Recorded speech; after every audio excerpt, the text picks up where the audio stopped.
All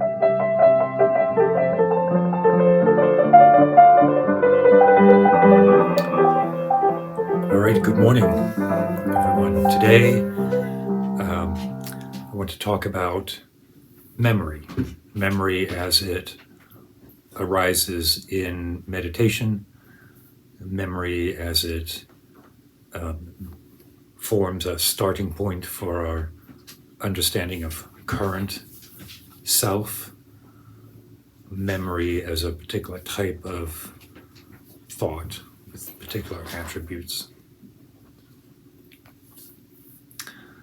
So to start with, memory is one of those sort of gross level mechanisms that make it really easy to see that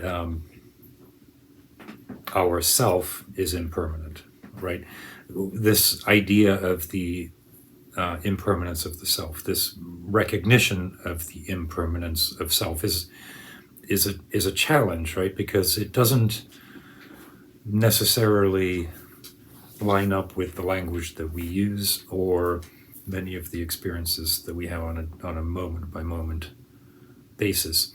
But it is clear that our self has changed. The same way that we can look and see it's clear that at a gross level seasons change, or the construction of a neighborhood. You know, if I look outside my window or walk down the street, the conglomeration of buildings and people that make up the region that I live in is clearly different than it was 5 years ago, 10 years ago, 20 years ago when we first moved in. Clearly my garden looks different now.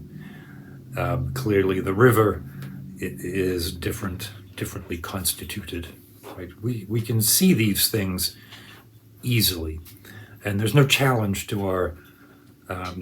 my sense of self when I recognize that the plants in my garden grow and that people come and go in a neighborhood. It's bizarre to think that there would be. The same with memory. I can remember what it was like to be 19 years old and spending an academic year in London. I can remember what it was like to be 27 and involved in a PhD program. Yeah, so you have some dogs scratching on the wood floor. Settle down. Good boys. I'll leave that in because I know that many of you like to keep up on the puppies. They're a year old now, a little over a year. And in fact, we're coming up on the year anniversary of when we found the puppies and brought them home. It was the first week of August of last year. So now they sit up here under my desk, where there's no rug. There's just a wood floor, but they scratch at the floor before they sleep. So I can clearly see that I'm not the same person that I was 20 years ago. Like again, there's no dispute there. There's no challenge to my sense of self to say that I've changed over time. The difference is when the window gets closer, right? It's a little bit harder to say that I'm a different person than I was 6 months ago, for example, unless we point to some event. I got married, someone I know died, moved house, changed a new job. Those are the kinds of things that we recognize as saying, "Oh, I'm very different than I was 6 months ago." But do I feel? It's a little harder to feel that my 6-month-old self has less connection to my immediate self. Then coming closer, a month or a week, stop that, or a minute, right? Like the relationship between my current self now and my previous self a minute ago is the same relationship that I have with myself from 27 years ago. It just feels more immediate because exert energy to maintain this current self, and there's sort of a resonance of the previous energy expenditure that plays into this current moment and sort of creates this illusion of connection. But what is it that's forming that connection? And this is where, on the meditation cushion in practice, one of the things that happens to me often is some of the thoughts that arise and occur during the meditation practice are very vivid memories, often of excruciatingly embarrassing moments, painful mistakes or regrets. Not always, but often those are the thoughts that arise.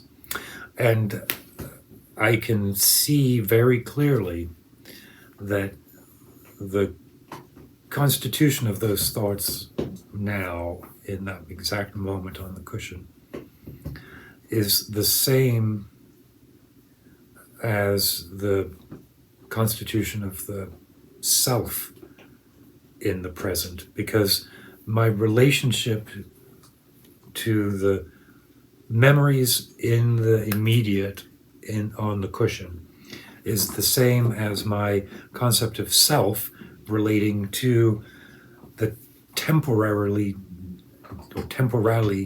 different accretion of phenomena that was myself 27 years ago. Do you see what I'm saying? The memory arises, and I'm aware of it in the moment. Off the cushion, when I'm distracted or when I can condense a little bit around a sense of self, and I think I used to do this, I used to be that. That phrase, used to do,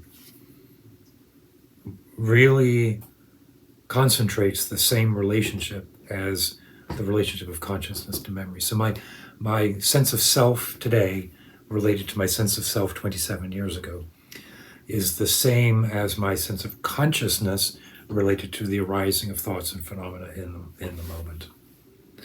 And so when those memories arise, it's easy to ruminate on them, and it's easy to enjoy them or to follow through on the implications of those memories, because they're very close, right? They feed directly into my current sense of who I am. They are my past, right?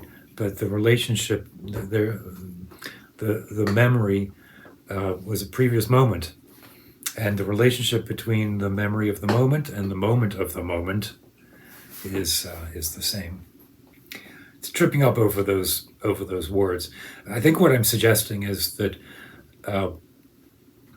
in the course of a meditation session, when thoughts arise, many of those thoughts are thoughts of the future, anxieties, plans, desires for the future. Many of them are fantasies about the present, and some of them are memories of the past. And I feel right now in my practice that contemplating the memories of the past, observing them, observing that they are, in one sense, the same as all other thoughts and phenomena, but in some other ways, they are attractive in a way that makes them harder to let go of. And because they fit really directly into who I think I am today, in a way that my future anticipation doesn't necessarily.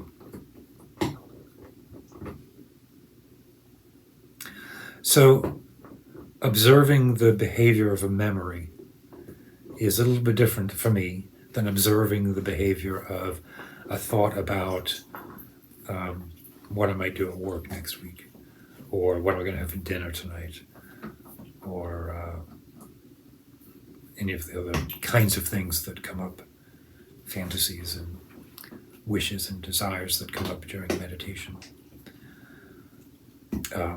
Because I think I feel the memory is part of what is holding the current sense of self together.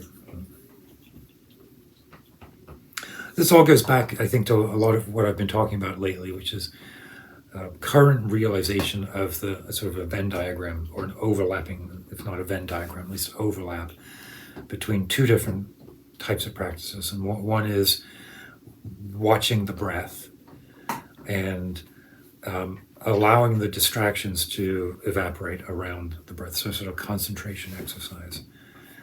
And as I do that, as I become more focused and stable in my concentration on the breath, I recognize that it feels like the physical breath is actually the second or third degree of the actual breath, that there's a feeling of an up and down that is causing my breath. Right? I'll talk more about that again coming up, and I mentioned it a few weeks ago. But when I watch my breath, first there's a lot of thoughts like chatter around that subsides, and then as I'm really watching the breath and looking for when the breath starts, the impetus for that breath doesn't seem to come from my body, it seems to come from outside. So watching that more, concentrating more on that. And then at the same time, doing practices, not necessarily literally at the same time, but in practice, where I am noting the sensations of the physical body. And through that noting, recognizing that the physical body isn't framed, isn't limited by my skin, is an uprising of different phenomena. And the overlap of those two unfolding realizations, like if that's the experience, that starts to get me towards a sense of understanding how I can have an immediate sort of day by day construct that I'm very connected to and attached to, but start to get some glimpses of what it is underneath the energy that's required to maintain this ongoing continuity. Anyway, that's it for today. Thank you for checking it out and listening. If you have questions, drop a comment, like and subscribe and share and everything like that.